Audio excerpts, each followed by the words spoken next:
Bonjour à tous et bienvenue dans ce nouvel épisode du podcast Je n'ai pas le temps. Je prends beaucoup de plaisir à vous retrouver aujourd'hui, d'autant plus que c'est pour vous parler d'une thématique, comme d'habitude, qui me tient à cœur, le fait de ne pas prendre ou de prendre du temps pour soi.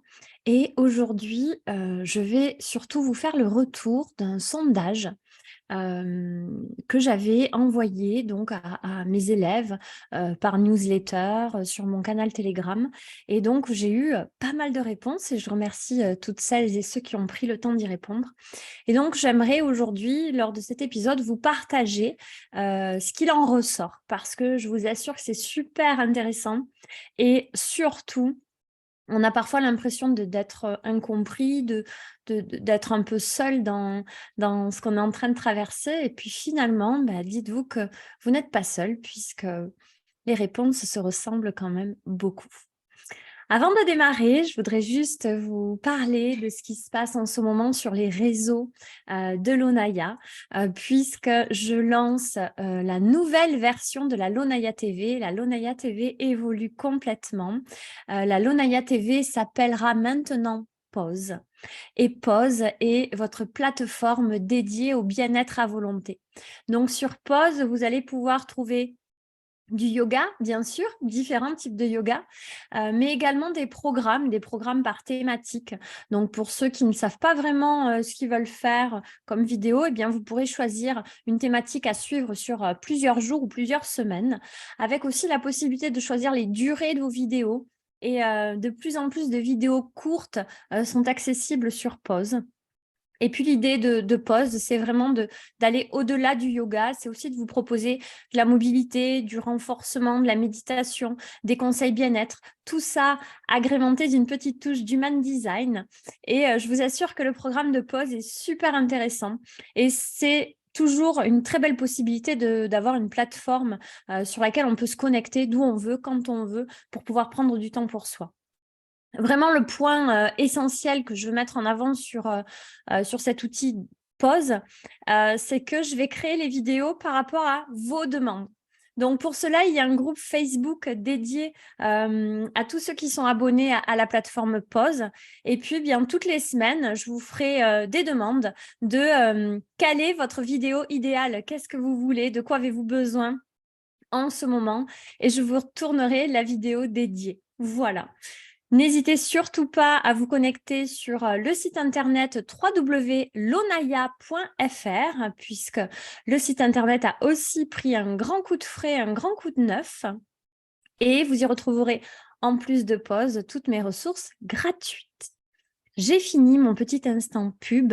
Non, je ne l'ai pas complètement fini en fait, puisque j'ai oublié de vous préciser qu'il y avait un code promo pour bénéficier de l'abonnement annuel à Pause, à un tarif ultra préférentiel que vous trouverez dans la description de l'épisode de ce podcast. Revenons sur la thématique de cet épisode d'aujourd'hui. Le questionnaire donc, que j'ai envoyé, je l'ai envoyé sur mes réseaux sociaux. Je l'ai envoyé, comme je vous le disais, sur le canal Telegram et je l'ai également envoyé dans ma newsletter. J'ai eu énormément de réponses et j'ai eu 100% de femmes qui m'ont répondu, bien que j'ai quand même des hommes sur mes réseaux, j'ai quand même des hommes sur ma newsletter, mais peut-être n'ont pas-ils le temps de répondre ou peut-être que la thématique du temps ne les intéresse pas, mais ça ne les perturbe pas autant que nous, les femmes. Dans ce panel de réponses, j'ai une grande majeure partie des personnes qui ont répondu qui ont entre 30 et 40 ans et plus de 50 ans. Donc, à la question, quelle est la principale difficulté, frustration ou le plus gros problème qui te freine dans la possibilité de prendre du temps pour toi? Eh bien, j'ai eu, et rien n'est très étonnant, la culpabilité, la culpabilité, la culpabilité, les enfants, le boulot, la maison. Donc, cette culpabilité revient constamment. Et là, vraiment, je m'interroge, je me dis, Pourquoi est-ce qu'on culpabilise et pourquoi est-ce que c'est la culpabilité qui nous freine dans cette possibilité de prendre du temps pour nous? À quel moment est-ce que notre mental, notre état d'esprit a switché dans le truc de je prends du temps pour moi et c'est normal, tout va bien, et prendre du temps pour moi, c'est pas possible, et si je le prends, je culpabilise. C'est quoi le switch? À quel moment vraiment on a vrillé dans ce sens-là? Et je pense que c'est intéressant de se poser cette question. Et ça vient peut-être souvent avec la deuxième réponse qui est les enfants. Le fait d'avoir des enfants nous donne d'autres obligations, bien sûr. Et étant donné que la moitié du temps, on est, même un peu plus de la moitié du temps, on est au boulot, eh bien, le peu de temps qui nous reste, on a envie de le consacrer à notre famille. Et ça pourrait paraître égoïste de se le garder pour soi, ce temps-là. Pourtant, vous savez à quel point c'est important de le prendre. Mais sachez que voilà, cette culpabilité qui vous ronge, eh bien, elle ronge la majorité d'entre vous. Voilà. Il y a aussi la réponse qui est l'optimisation du temps entre le temps perso et le temps pro. Et comme quoi le temps pro grappille un peu trop sur le planning perso. Et c'est là qu'il faut aussi se poser la question de quelles sont les limites que je m'accorde au niveau professionnel. À partir de quand je considère que là c'est trop et qu'il faut que j'arrête et que je dois basculer maintenant dans ma vie perso. À quel moment je considère que là maintenant le boulot grappille un peu trop sur ma vie perso pour pouvoir ensuite m'occuper de moi. Qu'est-ce qu'il faut? Quel est l'élément déclencheur qui va vous permettre de vous dire là maintenant, je ralentis au niveau du boulot. Ralentir, je sais très bien que quand on a des envies de réussite professionnelle, c'est compliqué de ralentir, mais peut-être s'octroyer un soir par semaine où on respecte ses horaires, c'est déjà pas ça, c'est déjà ça. S'octroyer également une pause entre midi et deux, une fois par semaine. Et rien que ça, déjà, eh bien, une pause entre midi et deux par semaine et un soir où on finit à l'heure dans la semaine aussi, ça peut permettre déjà d'alléger son emploi du temps, et pour autant, ça ne fait pas quelqu'un de nous qui ralentit vraiment sur le rythme professionnel. Et concrètement, qu'est-ce que 2 heures dans un planning hebdomadaire de travail pourrait changer? Je crois que vous avez vous aussi la réponse. Effectivement, en 2 heures, on peut faire plein de choses, mais c'est pas ça qui va changer la face du monde, je pense pas. Ensuite, à la question, si tu n'arrives pas à résoudre ce problème de prendre du temps pour toi et qu'il perdure, quelles seraient les conséquences négatives pour toi, ta vie pro, ta vie perso, ton entourage, et que vas-tu ressentir au fond de toi? Et là, c'est pareil, hein, les réponses sont quand même sensiblement les mêmes, et pourtant le panel de personnes était très très large. J'ai eu comme réponse l'épuisement, l'irritabilité, la frustration, le stress, la fatigue, la nervosité. Qu'est-ce qu'on peut dire de plus à ça? C'est bien la preuve qu'on sait que si on ne prend pas ce temps-là pour nous, il va se passer quelque chose de pas très cool en fait. Mais pourtant, on y va, on fonce, on a la tête dans le guidon et on attend d'y arriver à cet épuisement, à cette irritabilité, je vais arriver à parler, à ce burn-out. Combien de personnes sont au bord du burn-out? C'est dommage parce qu'on le sait, on sait ce qui nous attend quand on est capable de se poser les questions et voilà, de prendre 5 minutes et de se dire: «Bon alors là, si je prends pas du temps pour moi, qu'est-ce qui se passe? Ben, je vais péter un câble en fait». Mais on le sait. Mais pourquoi est-ce qu'on attend de péter un câble en fait? Pourquoi? Je trouve que c'est ultra intéressant à se poser comme question, et je vous invite vraiment à le faire, à vous poser cette question-là. Pourquoi est-ce que vous attendez de péter un câble pour vous dire: «Bon là, peut-être que faudrait que je pense un peu à moi»? À la troisième question, si tu avais une baguette magique te permettant d'être sûr de prendre du temps pour toi au quotidien, à quoi ressemblerait cette solution? Alors là, par contre, les réponses ont été différentes, mais finalement toujours dans le même objectif. C'est d'arriver à équilibrer cette vie pro et vie perso. Certaines personnes auront envie de juste des petits moments, plein de petits moments à elles dans la journée. D'autres auront envie de quelque chose de plus régulier, comme 20-30 minutes par jour. Et d'autres auront vraiment besoin de temps pour eux, voire plus d'une heure par jour pour s'occuper d'eux. Et là, je serais super curieuse de connaître les types énergétiques de chacun, parce que je suis persuadée que ça a aussi un rapport, puisque je vous rappelle que chaque type énergétique a sa propre énergie, a ses propres besoins, ses propres besoins de recharge d'énergie également. Et bref, j'aurais bien aimé en fait aller plus loin dans cette question. C'est pas le sujet du jour. En tout cas, voilà, ce qui est intéressant, c'est de se dire, on cherche, quoi qu'il en soit, un équilibre vie pro, vie perso. Et ensuite, une fois qu'on a trouvé cet équilibre vie pro, vie perso, c'est arriver dans cette vie perso à se prendre du temps et finalement, peu importe la durée et des besoins de chacun. Comment faire pour trouver l'équilibre vie pro, vie perso? Finalement, la question, elle est là. De quoi avez-vous besoin? Qu'est-ce que vous avez besoin de mettre en place? Qu'est-ce qu'il vous manque pour prendre en considération cet équilibre vie pro, vie perso? Pourquoi est-ce qu'aujourd'hui, il n'y a pas d'équilibre chez vous, vie pro, vie perso? Quelles sont vos priorités? Demandez-vous-le.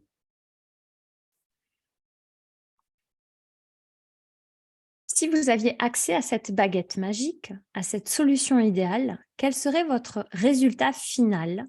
Quelles seraient les conséquences positives sur la vie pro, sur la vie perso, sur l'entourage? Que ressentiriez-vous au fond de vous? Et là, meilleur équilibre, meilleur équilibre. Du calme à l'intérieur, plus de calme, plus légère, plus détendu, plus calme. Je vous aime. Je vous aime d'avoir répondu aussi sincèrement et aussi simplement finalement. Ça serait quoi les conséquences? Ça serait qu'on serait plus détendu, avec un meilleur équilibre et plus calme. En fait, on n'a pas besoin de trucs extraordinaires. On veut juste être plus calme. On se rend compte qu'on est à bout, qu'on supporte rien, qu'on est énervé, qu'on est stressé. Ça a forcément des retours, de l'impact négatif sur nos rapports avec les autres, avec nos collègues de travail, à la maison, avec nos enfants. On ne supporte plus rien, on ne supporte plus personne, on ne supporte plus le bruit, on ne supporte plus la moindre réflexion qui, s'il faut, n'est pas une réflexion, mais on est tellement là à bout du bout du bout du bout que le moindre truc, en fait, on le prend mal. Et on a juste envie de calme, que tout aille bien. Voilà, on a juste envie d'être détendu. Comment se fait-il qu'on soit constamment tendu? Pourquoi? Pourquoi est-ce qu'on s'impose ça? Et après, on s'étonne que finalement, dans notre corps, il se passe tant de choses. Après, on s'étonne que dans notre tête, il se passe autant de choses. Parce qu'on est constamment tendu. Ces tensions se ressentent dans le corps. Quand je donne des cours de yoga, je peux vous dire qu'il y a vraiment un avant et après le début du cours. Les élèves arrivent, je généralise pas, mais quand même, les gens arrivent vraiment tendus, stressés, le visage serré. Et finalement, quand ils repartent du cours, le corps est beaucoup plus relâché, le visage, c'est flagrant. À chaque fin de cours, je prends tellement de plaisir à regarder chaque visage avec un léger sourire qui se dessine sur le visage, sur les lèvres, un grand soupir de soulagement, de ça y est, j'ai vidé, j'ai ralenti là et ça m'a fait du bien. Et en fait, c'est de ça qu'on aurait besoin tous les jours. C'est juste d'avoir un moment de sas de décompression pour pouvoir enfin accepter de parler aux autres, accepter des réflexions que je mets entre guillemets, mais qui n'en sont pas une, parce que du coup, puisqu'on est moins énervé, on se sent moins agressé. Et finalement, tout est encore et toujours un jeu d'équilibre. Un jeu d'équilibre entre c'est OK d'être stressé, d'être énervé, d'être engagé dans ce qu'on fait, dans la vie, de se poser des questions. Mais c'est OK aussi de se dire à un moment donné, j'ai pas envie que tout ça, ça m'appartienne 24 heures sur 24. J'ai envie aussi, moi, de me retrouver dans un état d'esprit cool, détendue.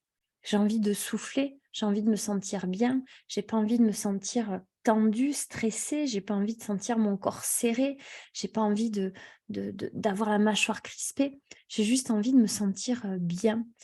Et quel est le mal de vouloir se sentir bien tous les jours? Il n'y a pas de culpabilité à avoir de vouloir se sentir bien.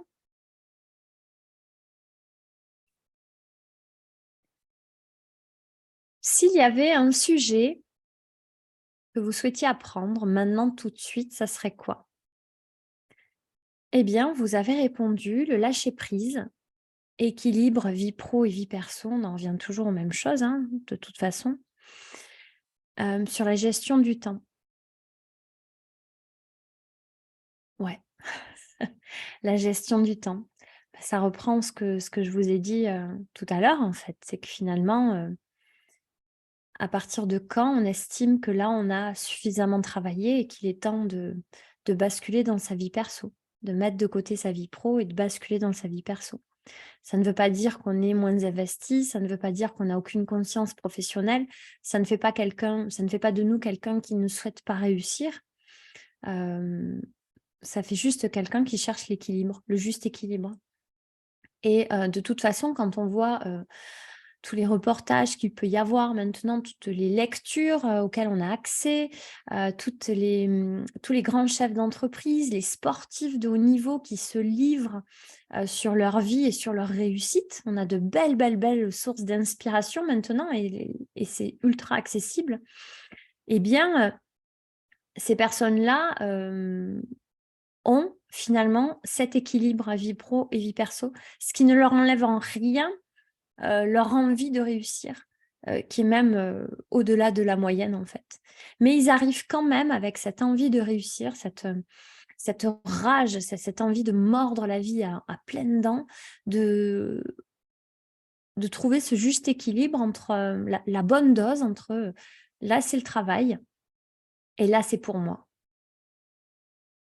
Donc finalement, si aujourd'hui on avait besoin de faire, un bilan, ou une conclusion de ce sondage, c'est trouver, ce juste milieu et cette gestion du temps.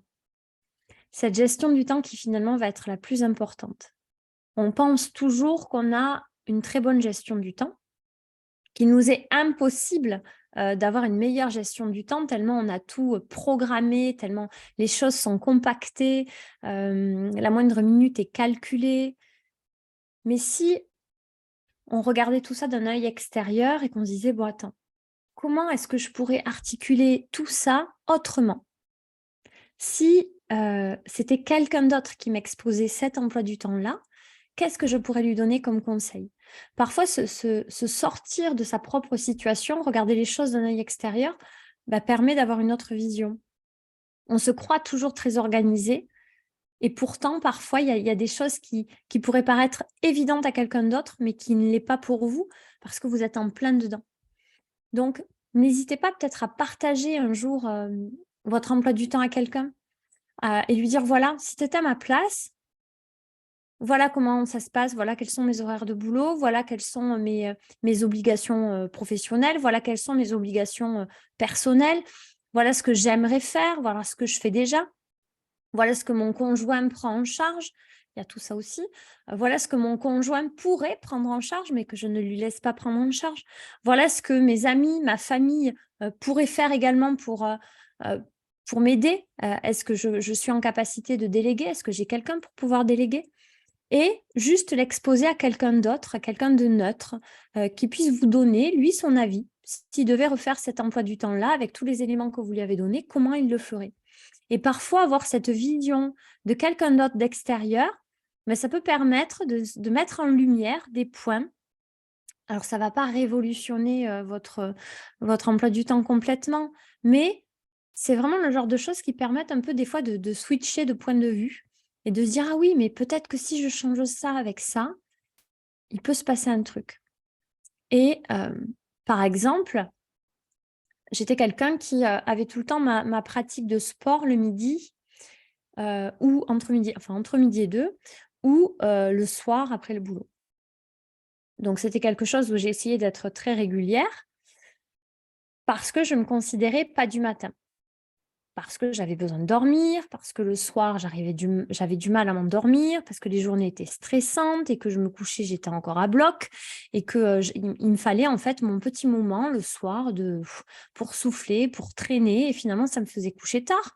Donc je n'arrivais pas à me lever tôt, donc je me levais plutôt tard et donc ma pratique sportive était, ou le midi ou après le boulot, voilà, quelque chose de tout à fait, classique.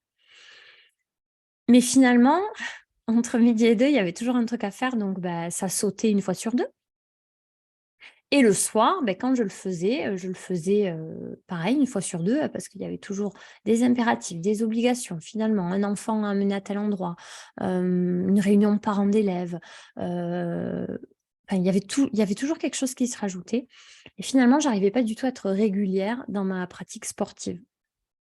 Pourtant, je m'étais fixée comme objectif d'avoir une pratique sportive régulière.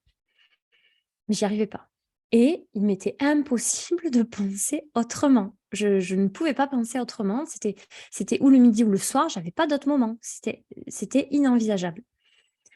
Jusqu'à ce que je lise le livre Miracle Morning. Alors, il y a des adeptes, hein, de ce livre-là. J'aime beaucoup ce livre-là. Il a été une très grande révélation pour moi, bien que je ne l'ai pas du tout, du tout, du tout, suivi à la lettre. Je l'ai pris comme une source d'inspiration.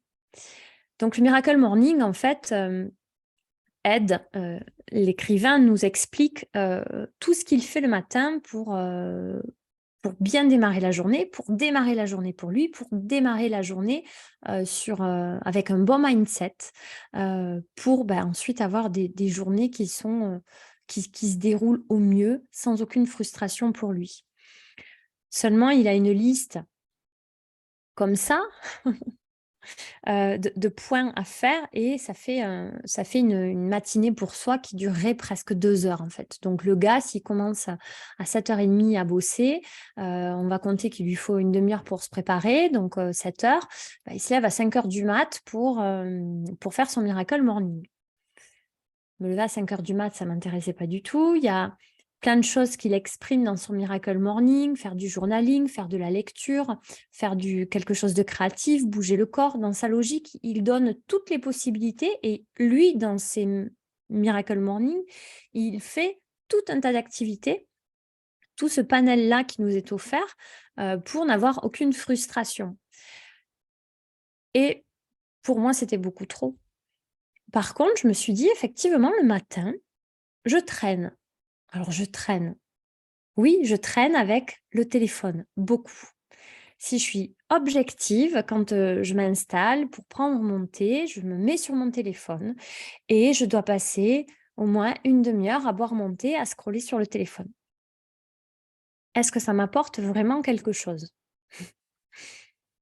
J'aurais envie de vous dire oui parce que j'aime ça, voir ce qui se passe, voir, ce qui se passe chez mes amis, voir ce qui se passe, chez les personnes que je suis, j'aime être inspirée, j'aime voilà.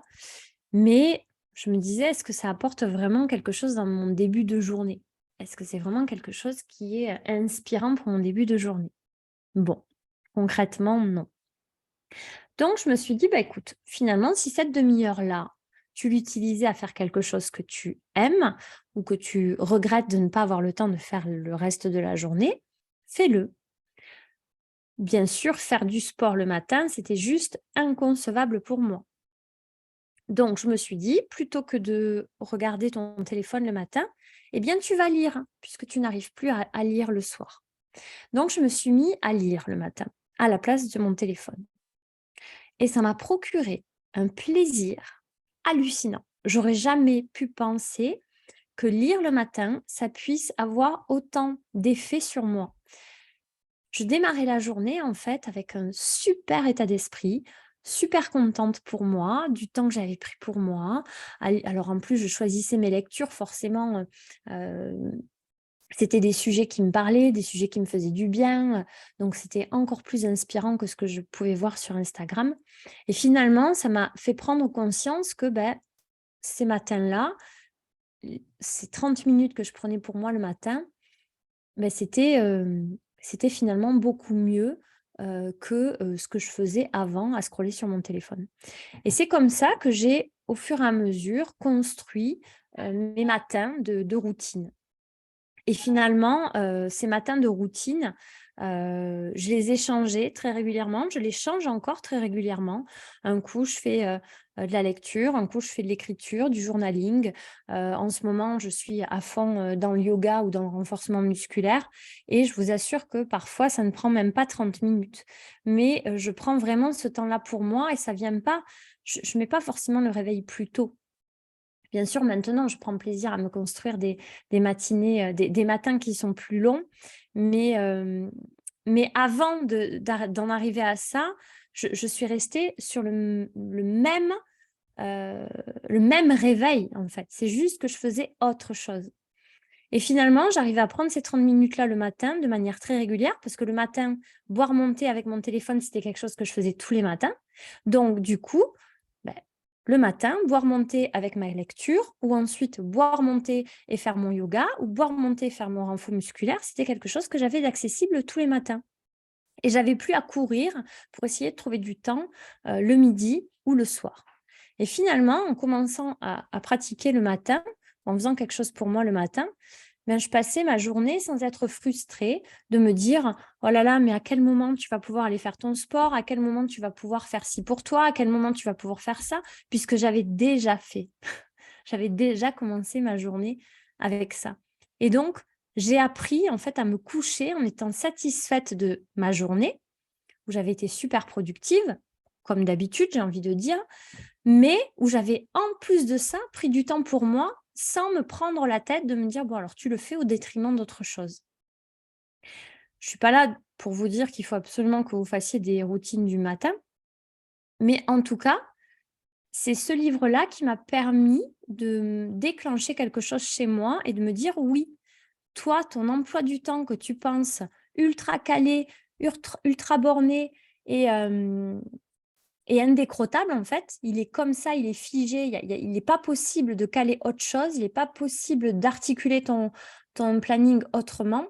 Bien, finalement, c'est ce livre-là qui m'a permis de me rendre compte que oui, c'était possible de faire autre chose dans ce planning-là.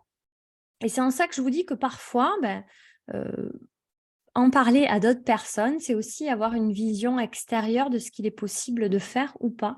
Parce que, nous, on n'en a pas forcément conscience et on ne se fait pas forcément confiance aussi. Donc voilà, la petite, discussion du jour autour de ce sondage. Pourquoi vous prenez pas du temps pour vous? Et j'ai pris énormément de plaisir à lire toutes ces réponses et ça m'a tellement, mais tellement donné envie de vous aider encore plus et je vous avouerai que, grâce à ce sondage, ça m'a encore plus motivée à sortir Pause plus rapidement, à sortir cette version 2 de la Lunaya TV plus rapidement et de me dire: «En fait, il faut que tu construises cette plateforme-là avec eux». Il faut pas que ça soit un frein pour vous, il faut qu'au contraire, ce soit quelque chose qui vous accompagne avec beaucoup de facilité dans votre quotidien, dans votre emploi du temps. Voilà tout ce que j'avais à vous dire aujourd'hui. Si vous avez des questions concernant Pause, je me ferai un plaisir d'y répondre. Pour ceux qui sont déjà abonnés à Pause, merci de votre confiance et surtout, n'hésitez pas à me dire quelle est votre vidéo idéale. Faites-moi des retours réguliers de savoir quel type de vidéo vous voulez que je tourne, le style, la durée. J'ai des personnes qui m'ont dit: «Bon moi là Élodie, il me faut des vidéos de 10 minutes parce que j'ai pas plus par jour». Mais c'est OK, je vais faire des vidéos de 10 minutes et je prends énormément de plaisir à tourner les vidéos que vous me demandez parce que je sais qu'elles vont être regardées. Moi, créer du contenu pour créer du contenu, pour me faire plaisir, c'est pas le but. Moi, je veux vous faire plaisir et je veux surtout vous aider, vous accompagner, dans cette recherche de temps pour vous parce que c'est si important de trouver cet équilibre entre la vie pro et la vie perso. Et c'est si important pour son corps, pour son état d'esprit, pour son mental, pour notre santé émotionnelle, pour notre santé psychique. j'ai envie de dire que c'est presque vital en fait. Donc n'attendez pas de péter un câble, prenez soin de vous. Si Pause vous intéresse, il y a un petit code promo dans le descriptif de l'épisode. Et moi, je vous retrouve très prochainement pour le prochain épisode de Je n'ai pas le temps. Je vous invite à venir mettre des étoiles sur cet épisode pour me dire à quel point cet épisode vous a plu. Je vous embrasse. Je vous dis à très vite. Prenez soin de vous. Mouah.